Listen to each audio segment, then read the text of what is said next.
Hey guys, what's up? It's Nicole. Welcome back to my channel, Real Talk Recovery, where we talk about recovery from addiction and I share my life with you. What's up? My name's Nicole and I'm an addict. And my sobriety date is July 13th of 2015, and I do utilize a medically assisted treatment program. I am currently on 10 milligrams of Suboxone. Started out on 12, but now I'm on 10 because I'm tapering. And I was kind of trying to think of a video that, hey guys, of a video that I could sit down and talk to you guys about that would specifically share my experience. And because tonight what we're going to do is we are going to do a live stream about how to change negative memories surrounding certain things, and how to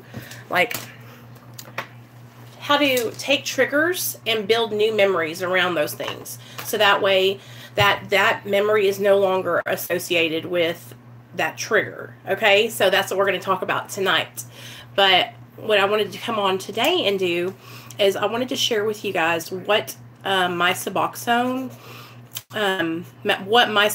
treatment consists of and how it started out, and all that kind of stuff. And because I think there's a misconception that a lot of doctors are over prescribing, or that they just prescribe as many milligrams as they can of Suboxone, and that's not the truth. So I wanted to share with you guys what I had to go through when I got put on Suboxone, and exactly how it worked out for me, and what has happened so far. So we'll start at the very beginning. So after I had went into detox, you guys, I went into detox for 5 days, but I got to stay one extra day, so I stayed for 6 days in detox. When I went into detox, I had methamphetamines, benzos, opiates, marijuana in my system. I'm pretty sure that's all I had in my system. And so when I went into detox, the detox center that I went to used Suboxone to detox me off of Roxy. So they gave me 1 Suboxone the first day. Okay. Then the second day they gave me half of a Suboxone. Okay. And then the third day they gave me a quarter of a Suboxone. Okay. And then the fourth day they gave me nothing. Okay. The fifth day, nothing. And then I stayed an extra day and I didn't get anything. So I went 3 days without anything, right?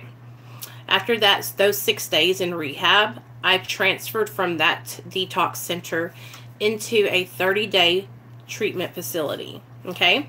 A 30-day inpatient treatment facility here in Little Rock, Arkansas, called Oasis. Oasis was the nicest treatment center I've ever been to, you guys. My insurance actually paid for it, and I had never had insurance before, so I was like, oh yeah. We had a chef, we had cabins. It was just beautiful. It was beautiful. Good treatment center. So my first 2 weeks in treatment, I was using Xanax, and I was lying about whether I was sober or not, right? And 2 weeks into it, I got caught. Okay, I got busted with Xanax, and they were going to kick me out. Well, they ended up not kicking me out and allowing me to stay. And for the next 2 weeks, I got real serious and started really trying to learn, and really trying to stay sober, So when those 2 weeks were up, so I had 2 weeks sober when I got out of treatment. Okay, 2 weeks without any drugs or alcohol in my system. Hey, holler at your boy. So that was all new to me. I was like, oh gosh. So when I went into, when I got out of treatment that day with 2 weeks sober, I was like tripping. I was like, I don't know if I can do this. And I had to meet with my, caseworker, because I was in rehab because my son got taken from me by DHS. Department of Human Services, my son was removed from my custody. So part of me getting my son back, I had to go to treatment. So I had treatment knocked out of the way. Woohoo! Okay. But now I have to maintain the sobriety.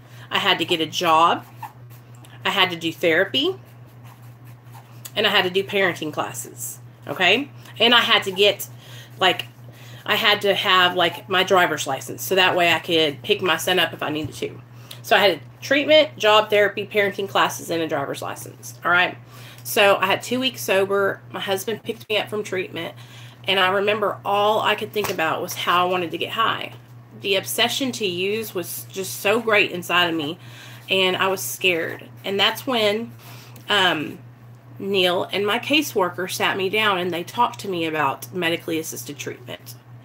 Okay. And I remember when they first talked to me about Suboxone, the only thing I knew about Suboxone is that when I had taken it, you guys, it had made me so sick that the times that I had tried to take it recreationally, it made me throw up a lot. So I was like, I don't want to be on Suboxone. Like, no, you know, and my thinking when they were talking to me about it was, you know, that's not sober. Okay. Because for so many years I had tried to get sober through abstinence, and I thought that that was the only way that you could get to recovery was through abstinence-based treatment. And so I was ignorant. I had no idea. I'd never tried to do medically assisted treatment. I had always tried abstinence, and I had failed every time. I had been to 5 treatment centers, okay? I had been to prison. I had been in and out of therapy. I had been in and out of behavioral therapies with counselors and drug counselors, drug treatment facilities, and I failed. I kept relapsing. So the option was on the table for me to get on Suboxone. Okay, I had 2 weeks sober, and so the way I looked at it like this, and the way it was explained to me by my doctor, was I needed to look at how my past behaviors, what I had done in the past. And so I looked back at my past, and I saw that I had relapsed after about 2 months. I would relapse after maybe 3 months. Maybe sometimes I didn't even make it a month sober, and I'd relapse.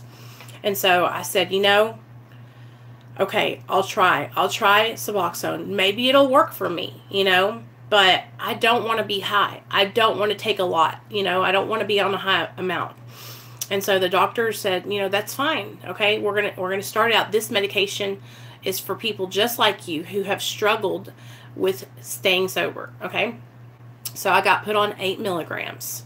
And in order for me to get put on 8 milligrams, I had to go to the doctor's office. Okay.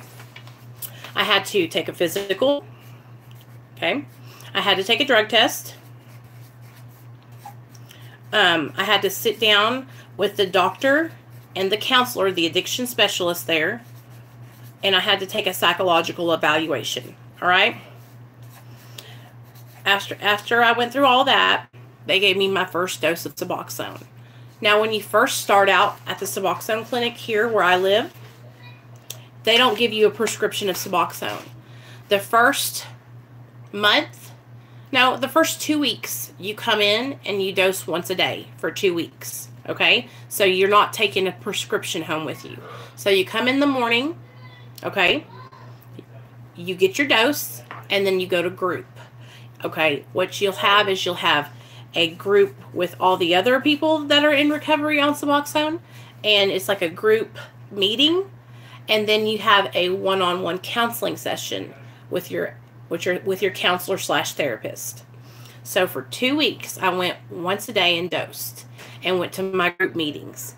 And after 2 weeks, I was bumped up to the next level where I was able to get a prescription for 1 week's worth of medicine at a time. And so for I would get 7 days, and then I would come back and get a refill. And then I would come 7 days, and I'd come back and get a refill. And that went on for a good 2 months. Okay. But this is what I had to have because it was stabilizing me on the medication. You know what I'm saying? It was getting to me to where I was used to having to come in and check in. I was used to having to be accountable. I was used to having to take drug tests. And it was showing the doctor and the therapists there that I was serious about staying sober and that I was not just coming in to manipulate, right?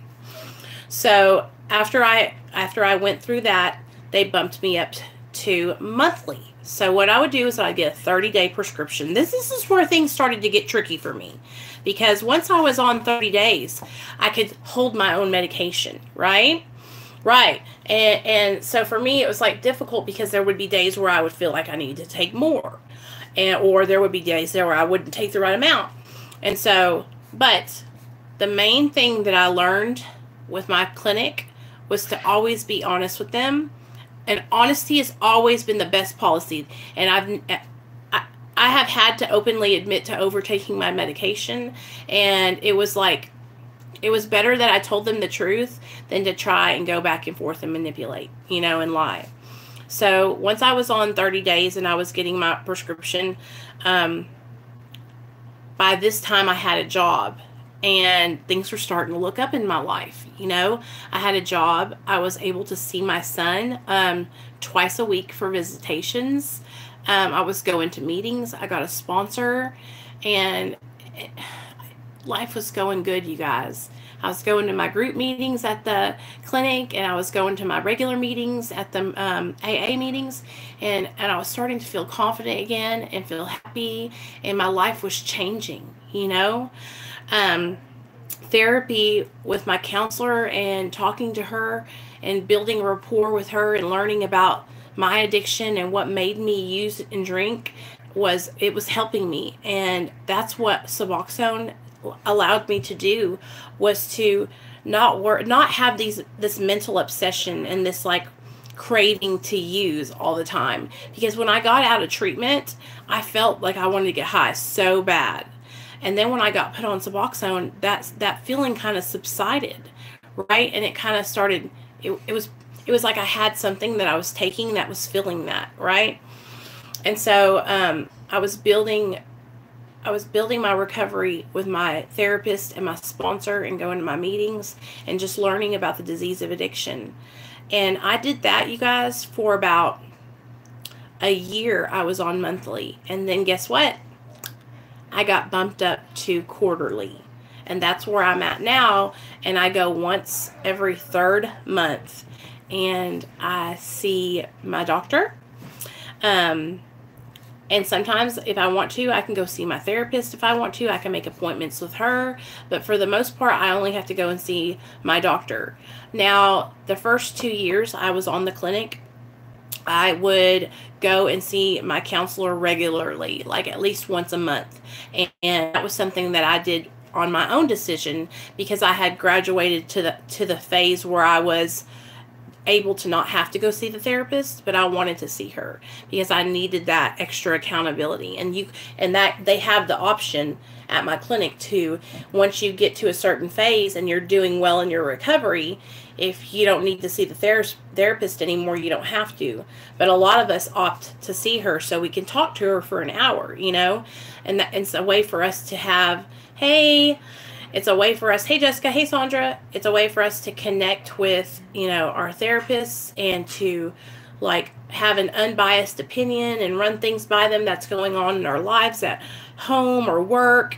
And it helped me so much. But all the things that I've learned in recovery, like I have to practice with my Suboxone clinic. Like I have to be honest. I have to be on time. I have to, you know, be willing. I have to, you know, take my medication as prescribed. And it's really helped me to build stability and to build positive, good habits in my life instead of negative behaviors, you know. And so that's why I wanted to make this video, because I don't just go to a doctor and get a prescription written to me and then go off. Like I had to go through therapy. I had to go through group meetings. I had to go through, you know, recovery, teaching me recovery. and my clinic, that's why my clinic is so amazing. And it's not just, you know, the doctor writing out prescriptions. The doctor cares, and he wants to have you there, and he wants you to be sober, and he wants your life to change, because he's been doing this for a long time. Before he worked for the Suboxone clinic, I think he worked with the methadone clinic too.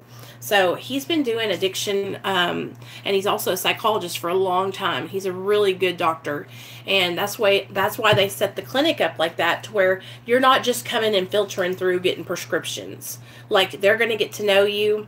They know my son. They know Neil. I mean, we go to the same place, and it's a family affair, you know. It really does help you guys.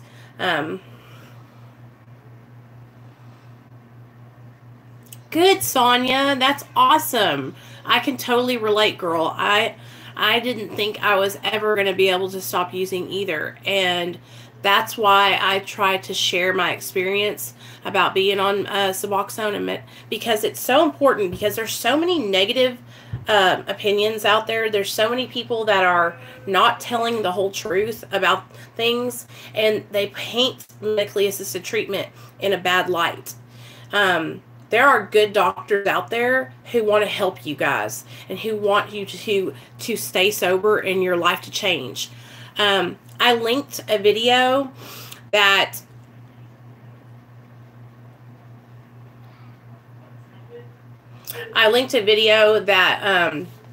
Doc Park made in my community tab, and it was talking about how you know, we have to stop making excuses for our addictions. You know, Big Pharma, you know, didn't get me hooked. The doctor didn't get me hooked. You know, like, I have to take responsibility for my actions and put in the work. You know, and that's why I have been working really, really hard on building my sobriety and practicing the principles and learning how to stay on the straight and narrow. You know, I'm changing my behaviors today, and I'm working a program of recovery, and that's the thing. The therapy and the one-on-one counseling with my therapist has been super beneficial for me, because I had so many like skeletons in my closet, and things that were keeping me sick and suffering inside, things that were keeping me reaching for drugs and alcohol, right? So being on medically assisted treatment has given me a foundation, right, to build those coping skills up and to practice those skills. Because here's the deal, you guys. I'm a polysubstance abuser, okay? I'm not just addicted to opiates. I was addicted to crack. I was addicted to meth. I shot meth every single day of my life, and I loved to eat Xanax bars all day, every day. So what I've learned is that I cope now with my triggers. I cope now with my cravings. And that's the difference today, is that today I have coping skills, and I'm learning how to live my life, you know, without those substances. Do I think about Xanax sometimes? Do I think about getting high on meth a lot? Yeah. You know why? Because I want that extra energy. I want to be like, you know, but I cope with those triggers, and I deal with those things, and those cravings, they come, but I call on my higher power, and I ask him, give me strength, God, help me fight these cravings, help me fight these feelings. Because here's the deal. You can't crave a substance until you put it into your body. So a lot of the time when you'll hear a pregnant lady say, I'm craving pickles. No, she can only crave pickles after she eats a pickle, then she will crave more. Same thing with drugs and alcohol, okay? We might be thinking about drugs and alcohol, but it's not a craving, okay? Craving is something that you do after you take something into your body. So the only way I can crave a Xanax is if I eat a Xanax, and then I'm going to crave more, right? So right now what I have learned is that those cravings, all they are thoughts. And I don't have to act on my thoughts. I don't have to take action to go get pills. I don't have to take action to go get fentanyl patches. Okay, here's the deal. Like, I know a lot about Suboxone. I know how to manipulate Suboxone. I know how to override Suboxone with other things. And I could go do those things right now today if I wanted to. But you know what? I don't want to today. I want to stay sober today. I don't have to act on those thoughts.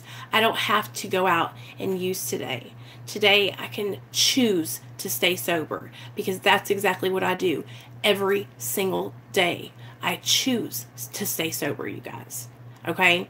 And if somebody's coming to you and they're saying, well, you're sober because Suboxone's keeping you sober. Suboxone doesn't keep you sober. You can go out today and use drugs and alcohol if you want to go use drugs and alcohol. Okay? Okay? Anybody can. Because that's the thing. We have free will. It's called taking the action. Every day that I think about using, guess what I do? I come on here and I talk to you guys. Every day that I think about going and getting a Xanax and laying down and relaxing, you know what I do? I say, the devil is a lie. I rebuke you, and I call out in Jesus' name, and then I come on here and I talk to you guys. I'm serious, you guys. Here's the deal. Action, you don't have to take action towards getting high. That's the deal, okay? It doesn't matter if you're on Suboxone. It doesn't matter if you're on methadone, Vivitrol, Sublocade, the alcohol, naltrexone, or antabuse. It doesn't matter. If you want to go and drink and drug, that is the choice you're going to make, and you will go drink and drug. But today I'm not powerless over drugs and alcohol. Today I have the power of choice. You know why? Because I've taken my power back. I'm not giving my power to drugs and alcohol anymore. Today I'm working hard on building new positive behaviors. It doesn't matter if you take Suboxone away from me. It doesn't matter if you take methadone away from you. It doesn't matter if you get off of whatever. Those cravings, those thoughts are still going to be there just like they were when you were on medically assisted treatment, you guys. Today, I have the power of choice. Today, I don't have to go pick up. All right? Just like I don't have to pick up tomorrow. All right? What gets me heated about people is there's no reason for anywhere. Seriously, that feeling of powerlessness I don't miss. Yeah, and here's the deal, you guys. Like, with medically assisted treatment, it gives you, it's a catch-all, okay? And it's helping you to not fall through, okay? It's kind of like a grate, okay, on your sink. And you know how when you're like washing stuff through and you don't want the big chunks to go down and clog up your sink, so you have that grater right there? That's what Suboxone is. It's like, so that way you don't fall all the way through.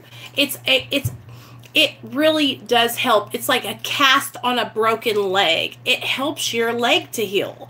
And that's what's happening for all of us. While we're on medically assisted treatment, it's helping us to heal. And if you're active in your recovery and you are practicing new coping skills, going to therapy, working the 12 steps, going to church, prayer and meditation,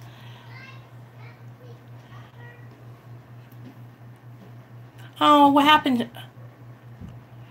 Share Bear, what happened, girl? I just saw your comment.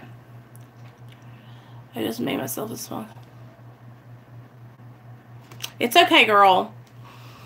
We're here now. That's all that matters. Okay, so with medically assisted treatment, it helps you to build your life back together. A lot of drug addicts like me, I had no driver's license. I had fines and fees. I had the law that I was having to work things out with, and I had DHS on my ass. Okay, so while I was on Suboxone, I was able to build my recovery so that way I could get all those things taken care of. Oh, girl, Jessica, that's the thing. They teach you about all those things when you're in treatment, but the difference now is I had something to help me when I'm out. The difference between now and then is every time I would get out and I would go back to the same people, places, and things. This time, I didn't go back to the people, places, and things. And wait, the time before that, I didn't either. So there's a whole different other circumstances that play with it. But Suboxone gives you that foundation. So basically what it does is it helps you to not, I was very hopeless. I was hopeless, okay? Before Suboxone, I would get out and I would relapse. What Suboxone has done for me is it's given me an opportunity to get away from the people, okay? Get my driver's license back, okay? Get a job, okay? And all these things that pile onto the addict are stressors, right? While I'm trying to stay sober, right? 30 days, 60 days, 90 days, and you're trying to do it, and you got your old friends coming around. You got temptation at your job. You got, you guys know what I'm talking about. And when you get on medically assisted treatment, what it does for you is it's a blocker. It's a blocker. So you know, you're like, well, if I want to do, see, I know if I want to go out and use today and get high on opiates, then I'm going to have to go all kinds of around and make all kinds of different things so I could get high on opiates, right? Now, don't get me wrong. Like, I could go get high tomorrow on crack cocaine. I could go get high right now on meth. I could go get a needle of meth and shoot it up and be spun and done, okay? And not think nothing about it and be high. But that's the thing. Do you see what I'm saying? Like, Suboxone's not keeping me sober. I can go get high today if I want to. I'm a poly addict. I do other things other than opiates. Most drug addicts do. Most drug addicts aren't just addicted to one thing. So Suboxone isn't curing me of my addiction, right? What I'm doing is, but Suboxone has given me a foundation to get away from those people. It's given me a foundation to, like I said, get a job, pay my fines, get a car, get my husband, get my house, get my son back, you know? And those added pressures while I was trying to get my son and get custody back of my child, that shit would have drove me insane before. But it was like I knew I had Suboxone to fall back on. Do you understand what I'm saying? Right. And so that's what I'm trying to do now is move forward. You know, I've kind of been on a steady, right? Hey, Gone with the Kale. I hadn't seen you in a while, girl.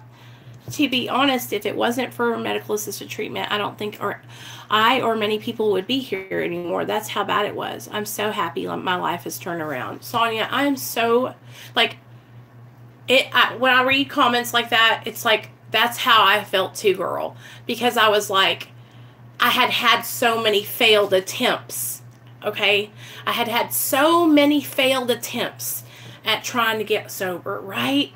And so I would be like, damn, I'm never going to get this. I'm going to die, right? And I had kind of just given up, right? But I would be giving it I would try and then I would give up. And then I would try and then I'd give up. Oh, okay, I see. I hear you. It might seem like I don't work, you guys, but I go to work in the morning early when I drop my son off at school at 7:30. And then I work and I get home by 2 usually. So, I have a job. I just love coming on here and talking to you guys. But I felt the same way, Sonia. I thought, you know, I'm never going to make it and that's what happens also in the addict's mind. After failing so many times at trying to get sober, you guys, what happens is you almost come to expect it, right? You almost come to think, well, I'm not going to make it this time. You know, I'm never going to get sober. I was talking to my friend, Leanne today, and she's went from like 100 and something milligrams of methadone, and she's tapered all the way down to 7 milligrams, y'all. She's almost done with her taper. I'm so excited for her. And she inspires me to keep doing mine, you know. Suboxone and Ritalin?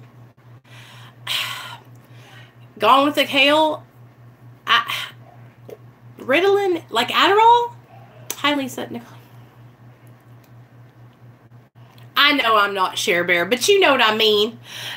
You know what I mean. Like, I could, though. Like, if I wanted to go get high, I could go get high right now. That's what I'm trying to say, you guys. I don't want to get high anymore.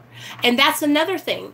Being on Suboxone has given me enough time to come to a point where I like don't want to get high anymore.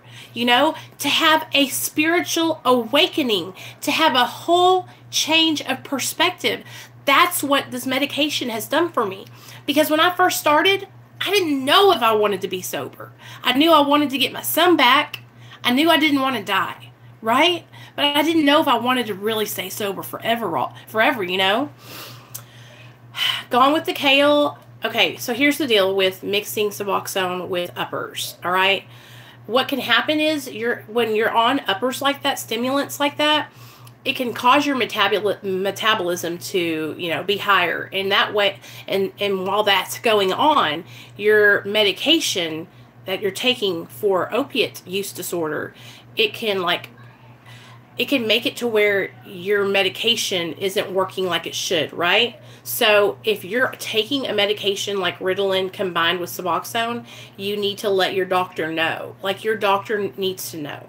Also, they will find something that will fit. Yeah, you need to let your doctor know. But if they're taking it recreationally and trying to get high and taking Suboxone and getting high on Ritalin, then here's the deal. It's like, why are you even doing this? Like, it's like, that's the thing. This is what I'm talking about. Like, I don't want anyone to die. And if you have to be on Suboxone because you're afraid you're going to go die and shoot dope, you know, it just depends on if the person is ADHD. I guess if they have ADHD, right? I don't think that there's anything. Yeah, they probably would, because here's the deal.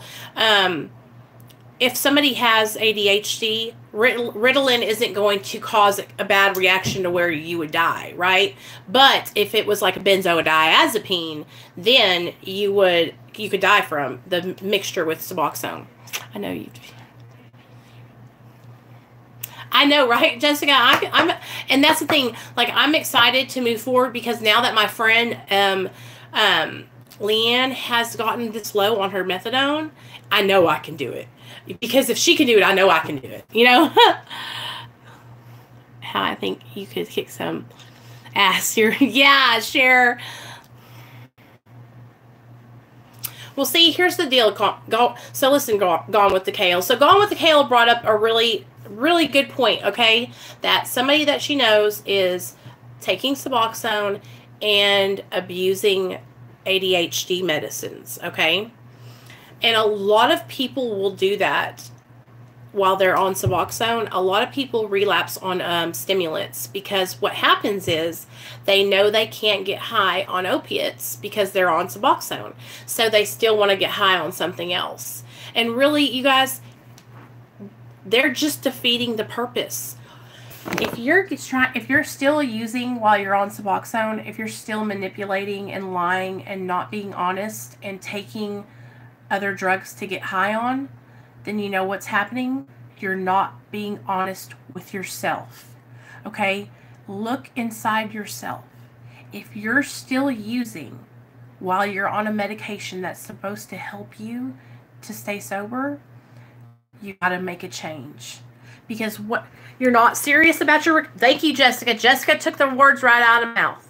If you are taking advantage of the system, you're on medically assisted treatment, and you are manipulating and getting high on other medications, then you are not serious about your recovery. Hey, baby.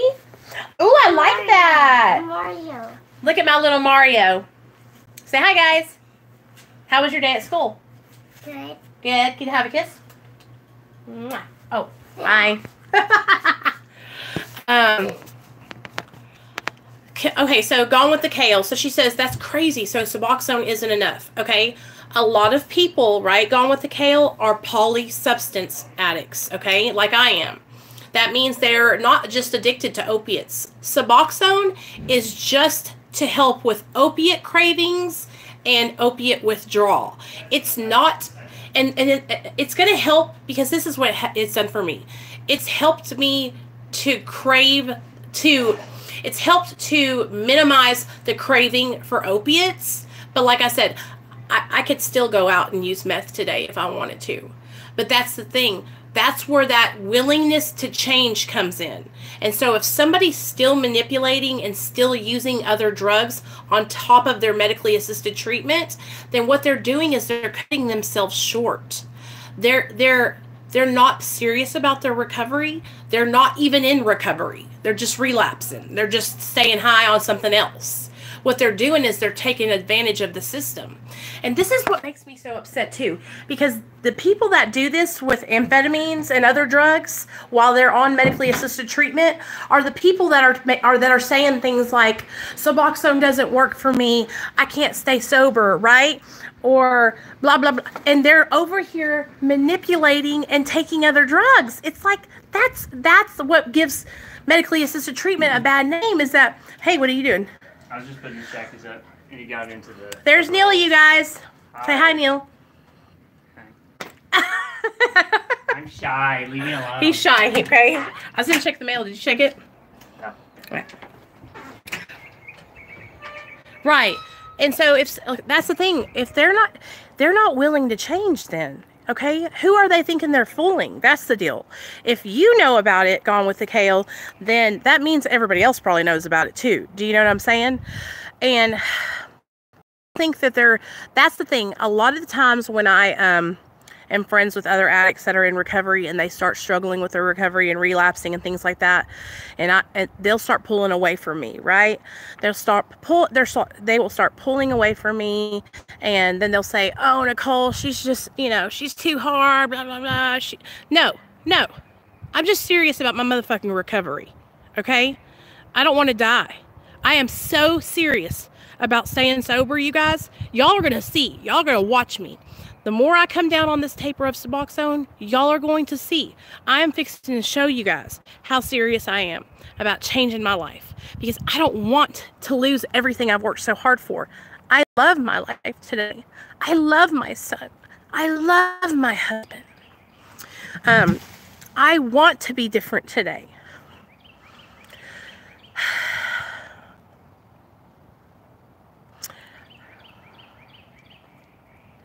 It is hard work Gone with the Kale, and that's the thing, like, I don't like it when people are lying and they're saying that they're doing one thing and they're doing the other thing, and I call that out, you know what I mean? Xanax bars and chewing on amphetamines, I think that is so fucked up, because what it does, like I said, is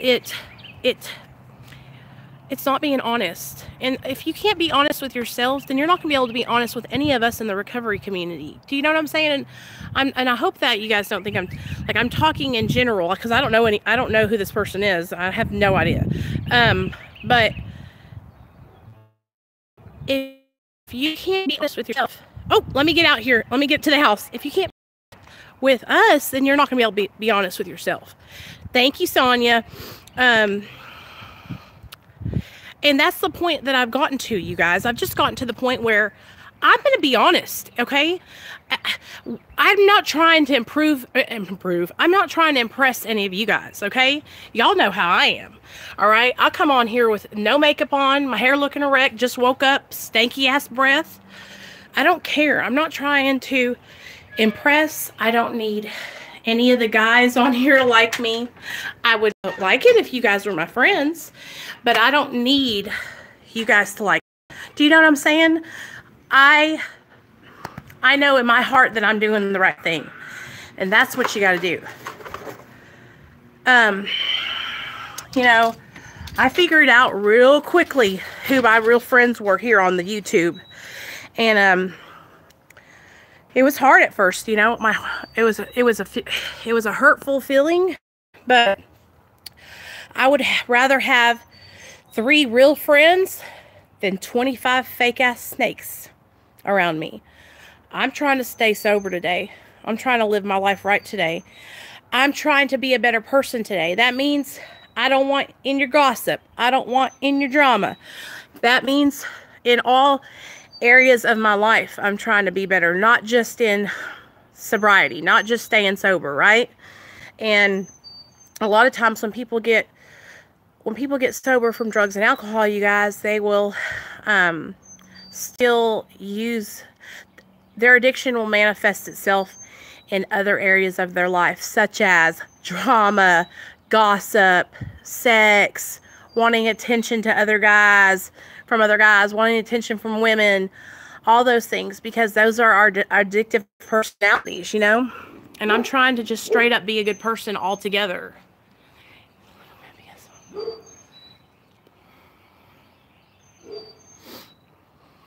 Oh gosh.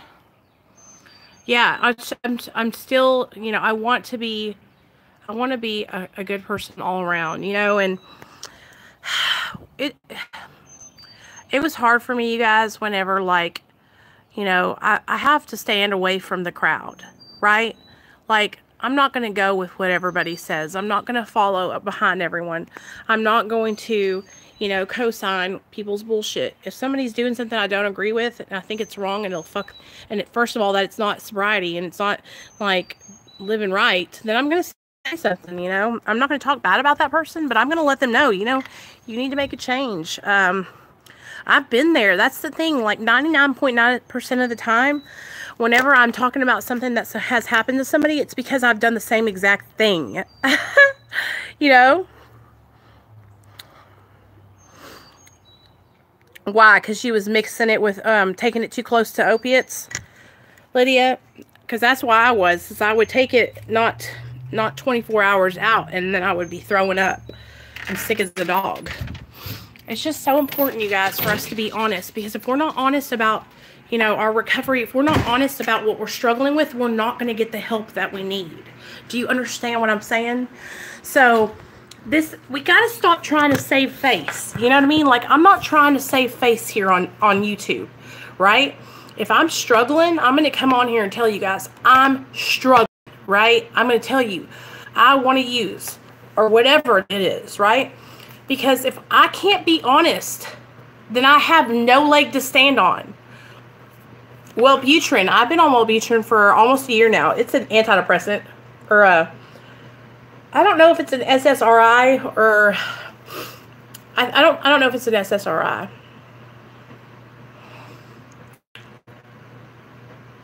Oh, Jessica, what happened, girl? It's okay. It's okay. You're back on track. That's all that matters. Are y'all still here? Okay, I gotta why did they do that? I've been doing so good. Me too, Lydia. Do you love it? It helps me so much. It helps me just, like, feel better. Do you know what I mean? At least you're here, Jessica. That's right. And Jessica, I'm so glad that you come on and you were honest about it. Here's the deal, Jessica. Like, you're being honest. That's the first step, okay? Honesty, open-mindedness, and willingness, okay? So you're being honest, all right? Now, where are you messing up? Look back at it and see, like, what is holding you back?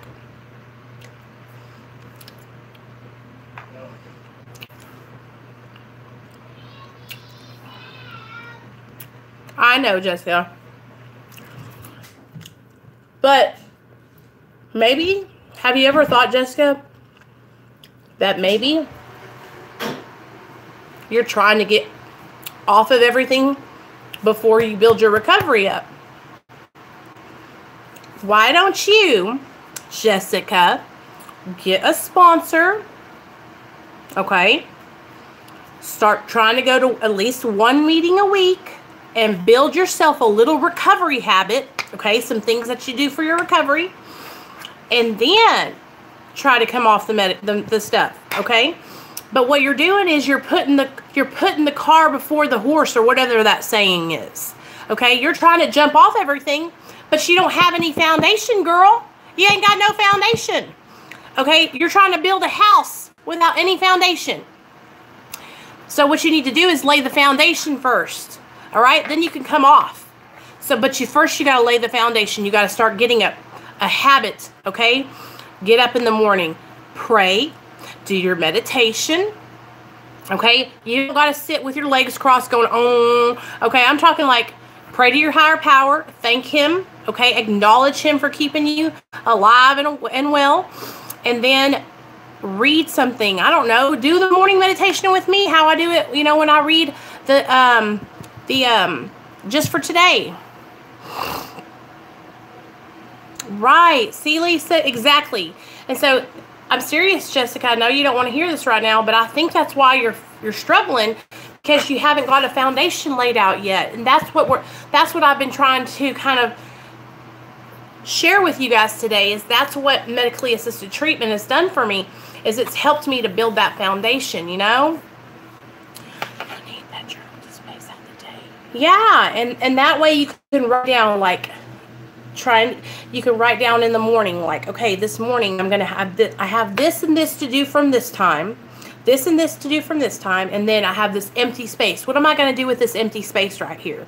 I'm telling you, Jessica, for the past 3 years, that's what I've been doing, is practicing not using drugs and alcohol, you know, practicing calling my sponsor, practicing going to meetings, practicing doing videos with you guys, practicing thinking and not acting on my thoughts, you know, so I'm being honest with you guys. Like, I think about using at least once a day, okay?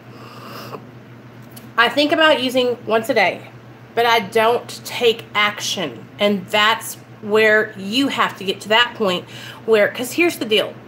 We are drug addicts, okay? It's natural. It is what we do to think about using drugs, right? You did, Amanda? Good job. Good. That makes me so happy to hear that. You liked that story I read out of the back the other day, didn't you? We'll have to read one tonight too, okay? Because I'm going to do a live stream at 8, and then we'll read one of the stories out of the back of the book. Again, that was a good one the other day. But that makes me so happy to hear that. You'll like it. At first, it's going to be a little like, what are they saying in here? But you're going to understand. Just break it down. Read like one chapter at a time, or just a couple pages at a time, right? Yeah, Cher, you know you can call me. That's all you got to do is call me and go, girl, I was thinking about drinking. Jessica, all you have to do is call me. You know my phone number too. And when I was I relapsed because, as Nicole said, I had no foundation, and assisted medication gave me the opportunity to have a foundation to begin with. Right. And so, Sonia, the way that my doctor explained it to me, and the way other people who have decided to taper have explained it to me, was that they just knew when they were ready. Like, I haven't met anybody that said, oh, I came off in this amount of years because this amount of years is the right time. There's no textbook amount of time that's right, because we're all different people, right? What works for Jessica is not going to work for me. What works for Sonia is not going to work for George. We're all different people. So each person is going to go at a different pace, all right? So whatever you have to do, just take that time.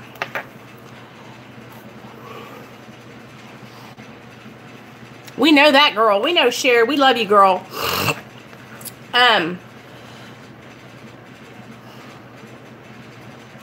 George is special. He is our good friend. He's young, and we're so proud of all the progress that George has made, you guys. He is doing so good. And Sandra, put your number up for Cher Bear so she can call you. Y'all would be the perfect little couple over there. Kombucha. Healthy for my gut and makes me feel satisfied. Gone with the kale. Listen to this. So when I think it was like a year and a half into my sobriety, me and my little boy went to Kroger, and I got a kombucha, and I was drinking it, and all of a sudden my stomach started getting really warm, and I could feel. I said, "Oh my God!" And I ran to the to check out, and I was like, "Does this have alcohol in it?" And they were like, they looked on the back, right, and it was the fermented, it was alcohol. And I was tripping. I was like, did I relapse? But I could feel it because it was warm when it went down my stomach.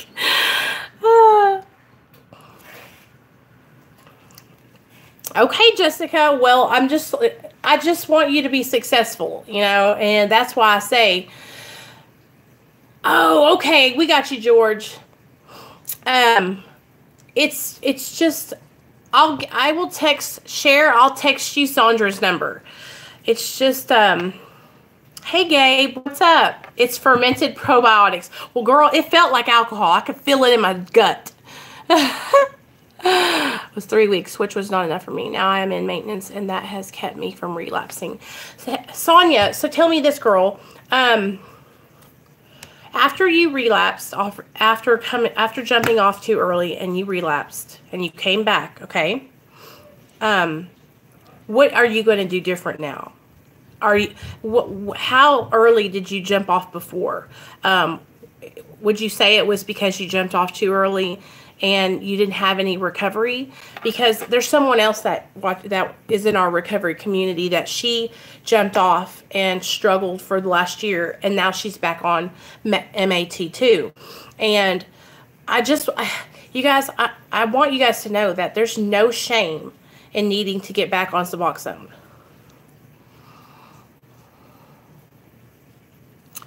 I say, Share Bear, that you need to choose one or the other. You need to start trying to work on eliminating alcohol or Xanax.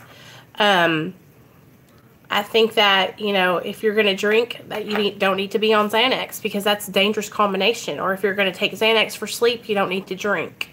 So if you need your medication to sleep at night, I would not drink on top of it. You know how I feel about this, girl. So that's what I want you to do. I want you to stop drinking. I want you to get serious about this alcohol, because you are worthy. You don't have to drink, okay? You are good without drinking, all right? And that's the thing, like, we can all improve our recovery, right? Okay? It's just, it could kill you. And the older that you're getting, Cher, the easier it is for you to fall asleep and not wake up, baby. From 40 mils to nothing, and this was too fast for me. It didn't work. Yeah. So that's why I don't want people to, don't get discouraged, because here's the deal. There's no race, Jessica. I hope you're listening right now. This is not a race, okay? There's no finish line. You're going to be working on your recovery for the rest of your life, okay? Okay, good. There's no destination, baby. You're not going to you're not going to get off of Kratom and then say, "Oh, I'm cured. Life's good again." Nope, girl, because then something else is going to come next. That's how this thing is. It's a lifetime commitment, okay? So just chill. Slow and steady wins the race. Basically, what you need to do is just kind of because you want to stay sober. You want to stay consistent. So if you slow it down, start focusing on one thing at a time, really building up that recovery foundation, building up the positive affirmations, looking at yourself in the morning, telling yourself, I love myself, getting out in the fresh air and feeling good about you, okay? Learning to love yourself, learning to cope with depression and anxiety, having healthy relationships. Hey, Nick, having healthy relationships. All these are things you can be doing while you're on your medically assisted treatment and building your recovery. Because the slower and the steadier you go, the more consistent you're going to be. Just like y'all know how Nick talks to me about my diet. Okay, it's a journey. There's no finish line. Okay, there's no race. And that's the thing. I feel like a lot of the times with people on YouTube is they feel like it's a competition or something. You guys, this is a lifelong dedication, right? We're gonna be chucking away at these layers for the rest of our lives. What about what, Cher? Cher Bear, I don't know what you're talking about, girl. I don't think you're being dishonest. Replace the addiction with something healthy like exercise. Seems to be helping me. Right. Consistency is key. Absolutely. And so that's what being on Suboxone or whatever medically assisted treatment you're on, okay? That's what that allows you to do, is build a consistency, okay? Build a program, build support, get you some sober buddies to hang out with, get you some regular meetings to attend, a home group, and if you don't do 12 steps, then you get involved in the online smart recovery groups, because they have these online groups now where they do these video things on Smart Recovery. I was just on there the other day checking it out. And all you got to do is go to smartrecovery.com and register. I'm registered. Okay, I'm trying to do all the recovery stuff, you guys. I don't want to just do one thing. I don't want to just do 12 steps. I don't just want to do maintenance. I don't just want to do church and God. I want to do all of it. You know, I want to be up all in all the recovery stuff. I want to learn about all of it. So that way, if somebody comes to me and they need help and maybe 12 steps doesn't work for them, you know, I have experience with medication-assisted therapy. I can help them with that. Or if medication-assisted therapy doesn't work for them, I can help them out with something else because I have those experiences in it, you guys. And that's the thing. Like, I want to learn about all of it so that way I can help each person with whatever they have going on, you know? And it keeps my mind occupied. When I'm learning about these new recovery programs and stuff, it helps me, you guys, to stay on track. I went for an hour and a half walk today. Lydia, you know what I'm about to say. What meeting are you going to? Tell me what meeting you're going to, girl. I'm waiting. Y'all, Lydia's literally lives right down the street from the meeting house, okay? So she's going to have to go to a meeting either today, tonight, or tomorrow. Remember, Lydia, you better not bail on us now. We all want to know about it. We want to know how it's going, girl. We want to know. Tonight. Okay, we'll go tonight. That's what I go to AA and I love it. Oh, yeah. We have to keep all of our little devil's playgrounds busy. Okay, good. Okay, I'm so excited. I can't wait to hear I cannot wait to hear how it goes for you. I just know you're going to love it. Okay? I go to AA and I love it. The people there are just so amazing, so accepting, loving. Man, I'm telling you what. And when I used to go, okay, so let me tell you about when I used to relapse all the time. Okay, when I used to relapse all the time, I used to go to Cocaine Anonymous. Oh, girl, it's going to be awesome. You can just go back there, get you a cup of coffee. They got coffee. They'll probably have donuts or something. Get you some coffee, get you some creamer, get you some sugar. Sit back in the back and listen. Just let it all soak in. It's going to be awesome. So I used to go to Cocaine Anonymous, which is the same as Narcotics Anonymous in AA. It's the same thing, same program, just for people that like cocaine.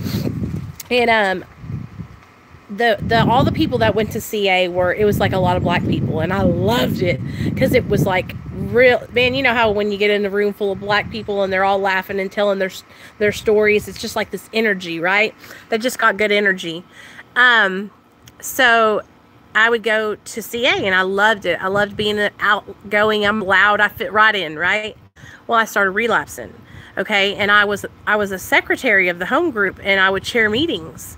Oh my God, you guys, these people loved me so much that I would come in high and they would be like, girl, it's okay. You know, you stay in here with us and sit down. They didn't judge me. They didn't kick me out of the meeting. They're not going to trip out. When you come back, you let them know, Mom and Dad, I went to a meeting, and you show them you can get a little paper from there that has some stuff that they can read. Listen to me, Lydia. Why would your parents be ashamed of you going to get help? Why would they be ashamed of you going in and listening to a message of hope and recovery? That's what you're going to be doing. I need to talk to your parents. Girl, I'm serious. I need to talk to your parents. I don't care. They need to understand that. Do they want their daughter to be alive? Do they want their daughter to be alive? If they want you to be alive, they can get their opinions, and you know what they can do with them. Y'all know how opinions are. I will talk to your parents if you want me to. I'll give you my number today if you don't have it already. I thought I gave it to you, though. I'll talk to them, and they can call me. We'll all have a video conference if you want to. And just talk about, you know, because listen, it's just like going to therapy or something. It's just like a little group meeting, you know, coffee and donuts, and there's girls there that you'll meet that you're going to, you know, hit it off with. It's going to be great. Anyway. Okay, I've been jabber-jawing all kinds of stuff, so I'm going to get off here, you guys. But, yeah, Lydia, let's get together, and we'll talk to your parents together. I'll help you out, okay, girl? Don't worry. About how it went. Okay, let me know, okay? I love you. It's going to be so great. All right, you guys. I love you guys. I hope y'all all have a great day, okay? Thanks for coming in, going with the Kayla. I missed ya. Take care, you guys. I'll see y'all tonight. What time is it right now? Okay, it's 4 o'clock here, so I'll see you guys tonight at 8, okay? 4 more hours. All right, love y'all.